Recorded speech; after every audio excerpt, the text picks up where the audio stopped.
जालमिया भी आ चुके हैं हमारे साथ स्टूडियोज में। बाजार पे बात करूं मैं उससे पहले, क्योंकि गुड मॉर्निंग निकुंज, जियो फाइनेंशियल से बात हो रही है और 2 ही दिन में 5% का 20% सर्किट की न्यूज़ आ गई है। इसको आपने कैसे एनालाइज किया, क्योंकि अभी कुछ सेलिंग शायद बाकी भी है?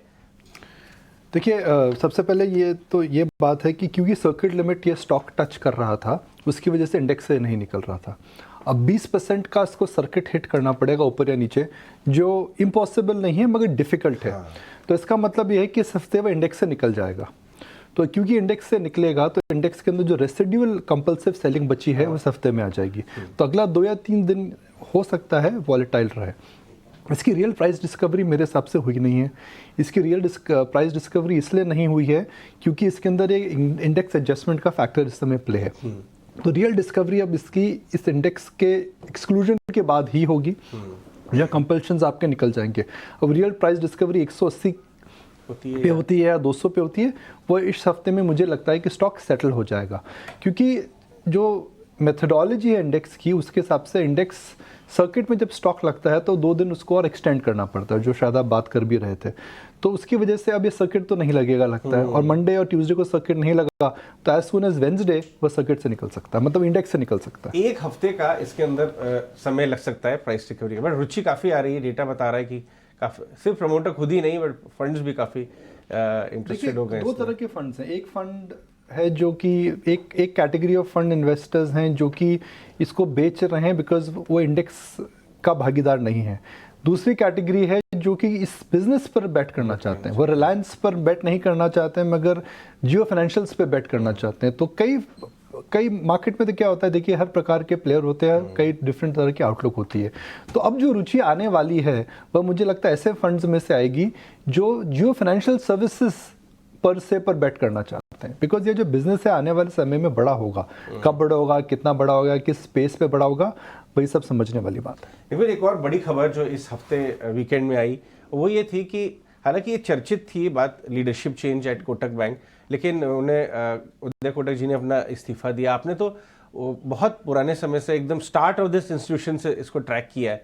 आप कैसे एनालाइज करते हैं और ये स्टॉक के लिए क्या मतलब? मुझे भी याद है कोटक साहब से मैं बख्तावर में मिला था 2000 में, जब कोटक महिंद्रा बैंक भी नहीं बना था। 2003 में कोटक महिंद्रा बैंक बना था और उस समय कोटक महिंद्रा एक बुक फाइनेंसिंग, कार लोन और स्टॉक ब्रोकरेज, क्योंकि कोटक सिक्योरिटीज की सब्सिडरी थी, उसमें था। तो इसमें 2 फैक्टर है, उन्होंने रिजाइन क्यों करा, दूसरा फैक्टर उनकी लेगेसी। तो पहला हम बात करते हैं पहले फैक्टर की। मुझे नहीं लगता कि रेजिग्नेशन को लेकर के हमें कुछ अटकलें लगानी चाहिए, नंबर 1। नंबर 2, कोइंसिडेंस की बात है कि chairman joint managing director Deepak Gupta साहब और उदय जी का जो टेन्योर है इस साल के एंड में ख़त्म हो रहा है। जो मैं इकोनॉमिक टाइम्स में उनका इंटरव्यू पढ़ रहा था, जो ब्रोकरेजेस के व्यूज़ में पढ़ रहा था, सबका भी यही मानना, जो भी हमारा मानना था कि भाई एक you should always go when people ask you why not, why not. तो अगर वह टेन्योर के बाद जाते तो लोग व्हाई नॉट बोलते, अब लोग बोल रहे हैं व्हाई। तो मुझे लगता है व्हाई और व्हाई नॉट के अंदर वही डिफरेंस है। क्रिकेट अच्छे से जानते हैं वो, तो क्रिकेट टर्मिनोलॉजी में उन्होंने लास्ट बॉल पे 6 लगा करके, धोनी साहब ने करा था ना कि लास्ट बॉल पे छक्का लगा करके इंडिया को विश्व कप जिताया था, वर्ल्ड कप जिताया था। तो मुझे लगता है कि उसी थॉट से उन्होंने करा है, क्योंकि जो उन्होंने रीजंस दिए हैं, जो मैं इंटरव्यूज़ पढ़ रहा था, उसकी ये है कि भाई बच्चे की शादी है, ये हाँ जी 9 नवंबर को, 9 नवंबर को तारीख है। कार्ड आ गया आपके पास, तभी पता है डेट आपको। देखो, आप बिलीव नहीं करेंगे, आपने बात छोड़िए तो पूरी दुनिया से, अमेरिका से लेके, यूरोप से लेके, एशिया से लेके, बड़े बड़े जो इन्वेस्टर्स हैं ना, वो अपने टिकट करा रहे हैं 9 तारीख के। बहुत मेहनत करनी पड़ेगी उसके, उसमें वर्ल्ड कप भी है उस समय। बताइए। तो एयर फ्रायर क्या होने वाले, इंडिगो का शेयर खरीदना चाहिए, होटल के स्टॉक्स लेने चाहिए। ठीक है, ऐसे ही होता है मार्केट में, बुनियादी चीज़ों से काम करना पड़ता है।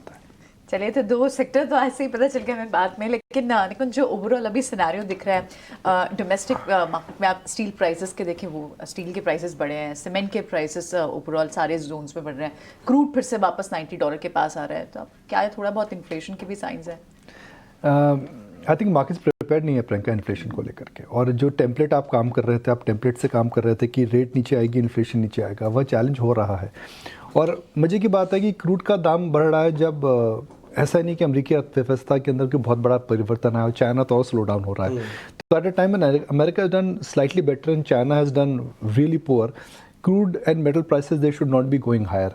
तो अभी तो ये लग रहा है कि प्राइस डिस्ट्रप्शन है, सप्लाई डिस्ट्रप्शन कहीं पर है नहीं, मगर अगर क्रूड $90 के ऊपर जाता है, अगर स्टील प्राइसेस बढ़ते हैं, तो जी हाँ सेकेंड हाफ में इन्फ्लेशन को लेकर के समस्या दोबारा आ जाएगी। बिकॉज ये वेजिटेबल प्राइसेस नहीं है जहाँ पर टमाटो का प्राइसेस एक महीने के लिए ऊपर जाता है, अगले महीने में नीचे आ सकता है। जब क्रूड और मटेरियल की इन्फ्लेशन आती है वो मल्टी मंथ इन्फ्लेशन होती है, हमने हमेशा ये देखा है। देखो एक और बात पे मैं चर्चा आपसे करना चाहूँगा कि जुलाई सेकेंड हाफ से सीरीज के पूरी अगस्त हम लोग एक रेंज में रहे, नीचे 19,200 300, ऊपर 19,500 600।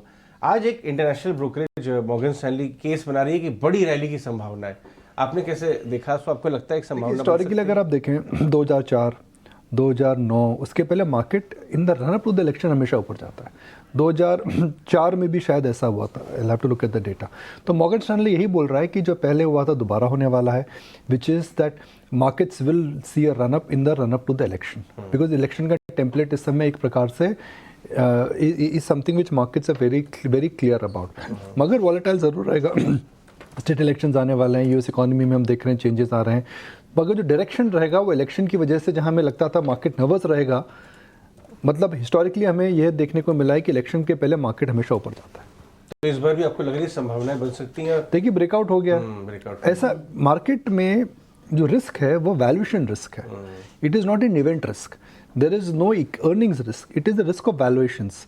सी फॉर एग्जाम्पल चाइना में there is a risk of debt, the risk of growth. India में ना ग्रोथ का रिस्क है ना वैल्यूएशन का रिस्क है। इंडिया में ना ग्रोथ का रिस्क है, ना भी डेट का रिस्क है, ना कि बैलेंस शीट रिस्क है, ना कॉर्पोरेट रिस्क है, ना सरकार की बैलेंस शीट का रिस्क है। तो डायरेक्शनली आप ऊपर जाते हो, रिस्क क्या है? रिस्क है रन अप और द वैल्यूएशन रिस्क। तो valuation risk has to be examined very differently rather than macro risk and economic risk.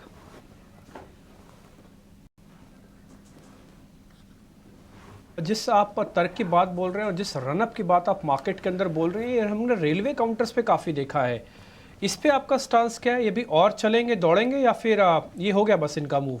देखिए चलती का नाम गाड़ी है डिम्पी साहब, रेलवे स्टॉक्स में वही हो रहा है कि चलती का नाम गाड़ी है, लोग उसमें बैठ चुके हैं। अब कोई रेल की जो जर्नी है वो नॉन स्टॉप तो रहती नहीं है, मगर यह बोलना कि रेल की जो जर्नी है वो अपने एंड स्टेशन पे पहुंच चुकी है, यह भी बहुत जल्दी होगा।